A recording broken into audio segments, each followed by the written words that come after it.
एक गांव में पुट्ठा नाम का बेहद आलसी और कामचोर व्यक्ति रहा करता था। उसके आलसीपन के कारण गांव के सभी लोग उससे बेहद परेशान थे। वह सारा दिन पड़े पड़े बस ऊंचे ऊंचे सपने देखा करता था। आज भी वह एक खेत में एक पेड़ के नीचे आंखें बंद करके लेटा हुआ था। खेत के मालिक चौधरी की आवाज उसके कानों में टकराई। यहाँ क्या कर रहा है पुट्ठा? तुझे मैंने यहाँ काम पर रखा है या आराम करने के लिए? कौन है भाई जिसने मुझे सपनों से जगा दिया? अरे अपनी सोई हुई आंखें फाड़ कर तो देख, मैं हूँ इस खेत का मालिक। अरे आप है चौधरी जी? ये क्या, अभी अभी तो आकर लेटा हूँ चौधरी जी।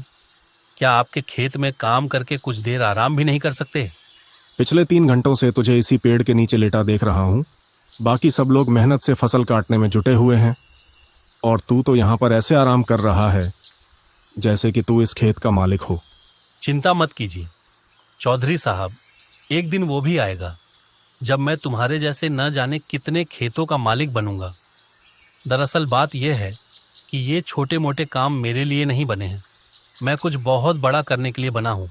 पुट्ठा, मैं तो तुझे धक्के देकर उसी दिन निकाल देता जिस दिन मैंने तुझे काम पर रखा था, मगर क्या करूं, तेरी पत्नी के आंसू देखकर मैं पिघल गया। लेकिन अब मैं और ज्यादा तुझे बर्दाश्त नहीं कर सकता।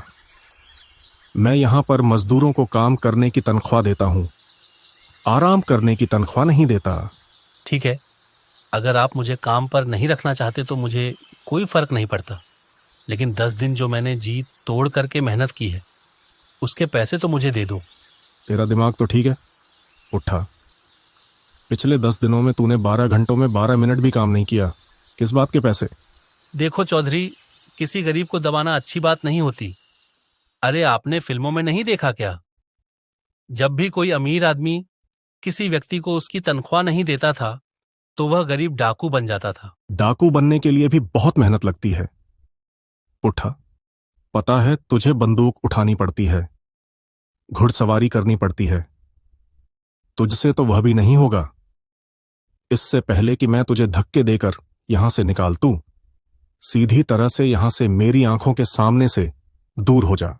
चौधरी का गुस्सा देखकर पुट्ठा डर गया और चुपचाप अपने घर चला गया। दोपहर के वक्त पुट्ठा को घर पर देखकर उसकी पत्नी शर्मीली को गुस्सा आ गया। अरे इतनी जल्दी काम से कैसे आ गए? तुम्हारा काम तो शाम को खत्म होता है ना। चौधरी ने मुझे काम से निकाल दिया। काम से निकाल दिया? लेकिन क्यों? अरे मैं उसके खेतों में 10 मजदूरों के बराबर जी तोड़ मेहनत करके काम कर रहा था। कुछ मिनट पेड़ के नीचे आराम करने के लिए क्या बैठ गया, वह बुरी तरह से भड़क गया। हे भगवान, बड़ी मुश्किल से तो चौधरी के सामने आंसू बहाकर तुम्हें काम दिलवाया था, लेकिन तुम्हें वहां से भी निकल दिया गया।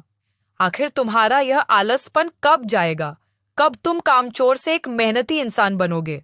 गांव की सारी औरतें मेरा मजाक उड़ाती हैं। अरे तुम उनकी बातों पर ज्यादा ध्यान मत दिया करो। कितनी बार कहा है कि औरतों की तो आदत ही है एक दूसरे का मजाक बनाना। तुम्हें अपनी पत्नी का मजाक उड़वाना तो मंजूर है, लेकिन काम करना मंजूर नहीं है। अरे और पत्नियों को तो शिकायत रहती है कि उनके पति उनके साथ ज्यादा समय नहीं बिता पाते। तुम्हें तो खुश होना चाहिए शर्मीली, तुम्हारा पति तुम्हारे हमेशा आसपास रहता है। इस तरह से तुम्हारे आसपास होने से मुझे क्या फायदा? इससे तो अच्छा तुम गायब हो जाओ। रसोई घर में कल रात ही आटा खत्म हो गया और राशन भी बिल्कुल नहीं है। मुझे कोई मतलब नहीं है, कहीं से भी लाओ, पर राशन लेकर आओ। मैं राशन कहाँ से लेकर आऊंगा? शर्मिली चौधरी ने मुझे एक पैसा भी नहीं दिया। पैसे काम करने के दिए जाते हैं, आराम करने के लिए नहीं दिए जाते। जो भी हो, मैं तुम्हें काम पर लगवाती तंग आ चुकी की हूँ। जाओ किसी से उधार मांग कर लाओ या डाका डालकर लाओ, लेकिन आज तुम्हें महीने भर का राशन लेकर आना है। उसके बाद तुम महीने भर आराम से चाहे तो सोते रहना, मैं तुमसे कुछ नहीं बोलूंगी। और सुनो, राशन ले बगैर घर में घुस मत जाना। इतना कहकर शर्मीली ने वहां रखा चाकू गुस्से से उठा लिया। यह क्या कह रही हो शर्मिली? मैं तुम्हारा पति हूं, क्या तुम मुझे मारकर विधवा बनोगी? इससे तो अच्छा मैं विधवा ही रहूंगी। कम से कम मुझे सुकून तो होगा कि मैं विधवा हूँ, मेरा पति मर चुका है। शर्मीली का गुस्सा देख पुट्ठा तुरंत बाहर आ गया और बड़बड़ाते हुए बोला, हे भगवान, बच गया आज। यह शर्मिली को आज क्या हो गया? आज तो मेरी खैर नहीं। आज तो शर्मिली ने साक्षात काली का रूप ले लिया। लेकिन मैं राशन कहां से लेकर आऊंगा?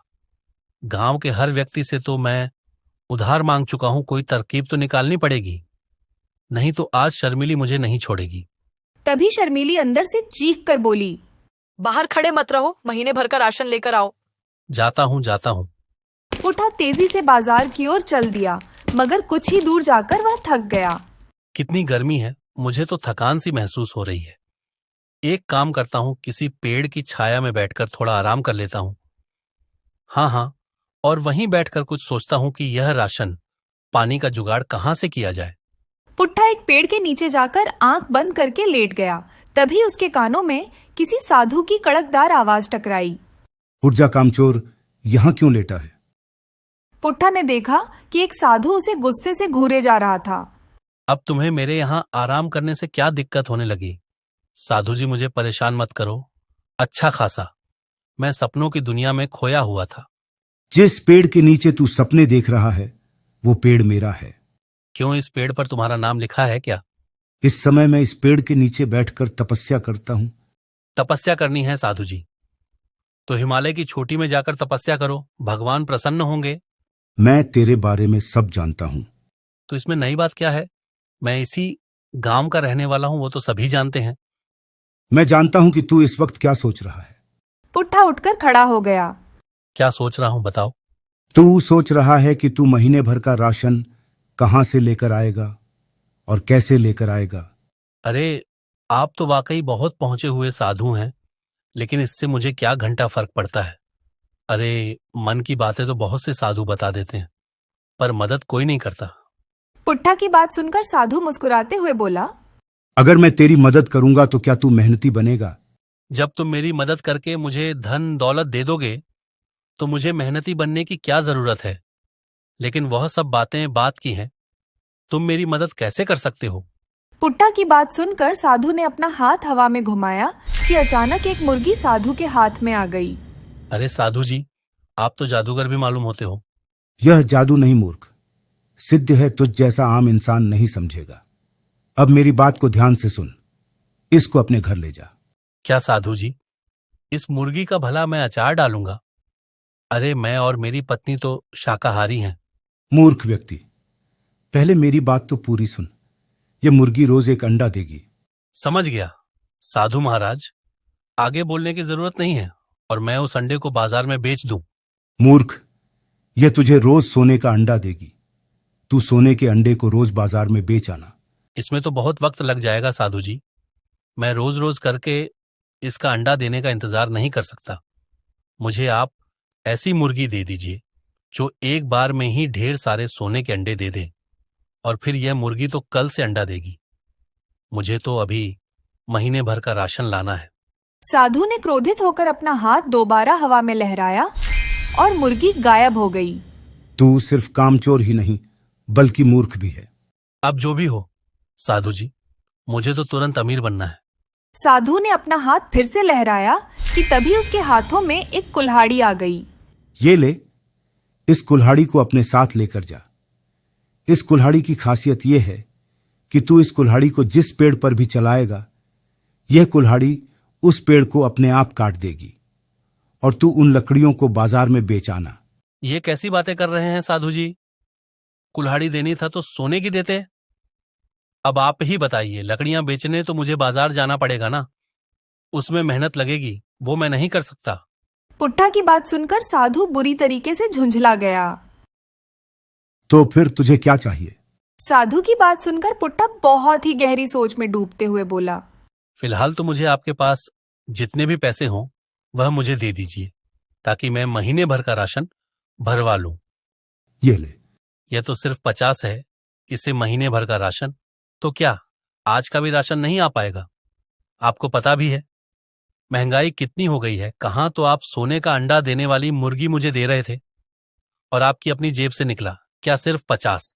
मूर्ख व्यक्ति, मैं अपने पास सिर्फ उतने ही पैसे रखता हूं जितना मैं अपने पेट में अन्न ग्रहण कर सकूं।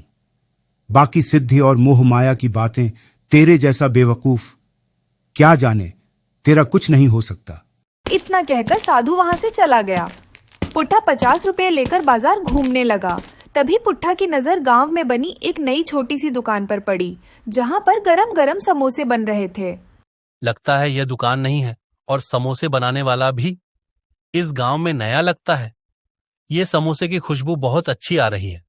चलो एक काम करता हूं, कुछ समोसे इसी 50 के खरीद लेता हूं। अगर राशन का जुगाड़ नहीं हुआ तो शर्मिली समोसे खाकर ही पेट भर लेगी। कम से कम समोसे खाकर उसका गुस्सा तो शांत हो जाएगा। पुट्ठा सीधा समोसे की दुकान पर चला गया। पुट्ठा दुकानदार से बोला, लगता है इस गांव में नए हो। जी बाबू साहब, कुछ दिन पहले ही मैंने दुकान खोली है। सुना है इस गांव में काफी खुशहाली है। हाँ वो तो है। वैसे एक समोसा कितने का दे रहे हो? रुपये का एक समोसा है। इस महंगाई ने भी कमर तोड़ दी है। भैया, हमारे बचपन में 1 रुपया के 5 समोसे आया करते थे। वो जमाने लद गए साहब। शहर में तो यह समोसा 10 रुपया का मिलता है। सही है, ये लो 50-10 समोस का पैकेट बना देना। मैं कुछ देर बाद आपसे आकर ले लूंगा। ठीक है? ठीक है। पुट्ठा समोसे वाले को पैसे देकर बाजार में इधर उधर नजरें दौड़ाने लगा। तभी उसकी नजर एक राशन की दुकान पर पड़ी। पुट्ठा उस दुकान में घुस गया। यह लो झोला और महीने भर का राशन भर दो और पैसे हिसाब में लिख लेना। मैं अगले महीने दे दूंगा। ठीक है? तेरा दिमाग तो ठीक है पुट्ठा। अबे तूने तो पिछली उधारी ही नहीं चुकाई। पिछले 6 महीने से तसे यही कह रहा है कि कल दे दूंगा, कल दे दूंगा। मेरे पैसे देना तो दूर, तू उल्टा उधार मांगने वाला चला आया। भाग यहां से। अरे, अगर राशन नहीं देना है तो अकड़ क्यों रहे हो बे? आपको किसी गरीब की बेइज्जती करते हुए शर्म नहीं आती? अबे तू पिछला उधार दिया नहीं और नया उधार मांगने और आ गया। तेरी आरती उतारूं क्या? बे देख पुट्ठा, मैं तुझे 1 रुपए का भी उधार नहीं देने वाला। सबसे पहले पिछली उधारी चुका और उसके बाद जो भी सामान खरीदना है नगद खरीद। तभी दुकानदार के पास उसका नौकर भोला आ गया। दुकानदार भोला से बोला, अरे भोला, वो जो समोसे वाला है उससे तू मेरी पत्नी का हार छुड़वा आया। हाँ साहब, मैंने उसे पूरे पैसे दे दिए। भोला की बात सुनकर पुट्ठा सोच में पड़ गया। उसने आंखों के इशारे से भोला को अपनी ओर बुलाया। इतनी बड़ी राशन की दुकान का मालिक होकर इसने उस समोसे वाले को अपनी पत्नी का हार क्यों दे दिया? अरे वह समोसे वाला जो है ना, समोसे के साथ साथ ब्याज का भी काम करता है। मालिक को पैसों की जरूरत थी तो उन्होंने अपनी पत्नी का हार समोसे वाले के यहां गिरवी रख दिया। आज पैसे देकर वह हार छुड़वा लिया। तभी पुट्ठा के दिमाग में एक विचार आया। बड़ा अकड़ रहा था ना। अभी तुझे बताता हूं पिछली उधारी कितनी थी मेरे ऊपर। सब मिलाकर पूरे 5,000। मैं जानता था तुम मुझे उधार नहीं दोगे, इसीलिए मैं अपनी पत्नी की अंगूठी चुपके से ले आया था और मैंने उसे 1,000 में समोसे वाले के पास गिर भी रख दिया था। तुम एक काम करो, पूरे 5,000 का राशन मुझे दे दो और अपने नौकर भोला को मेरे साथ समोसे वाले के यहां भेज दो। मैं समोसे वाले से पैसे दिलवा लूंगा। पुट्ठा की बात सुनकर दुकानदार सोच में पड़ गया। तेरी बीवी के पास सोने की अंगूठी कहां से आई बे? अरे मैं कामचोर हूं, लेकिन मेरी बीवी अच्छे परिवार की है। उस बेचारी को तो पता भी नहीं है कि मैंने उसकी अंगूठी गिरवी रख दी है। दुकानदार ने पुट्ठा की बात पर यकीन कर लिया और पूरे 5,000 का राशन उसे दे दिया और भोला को पुट्ठा के साथ भेज दिया। पुट्ठा उस समोसे वाले से दूर जाकर खड़ा होकर बोला, अरे समोसे वाले भैया, जी भैया। वो 10 का पैकेट तो तुम भोला को दे देना।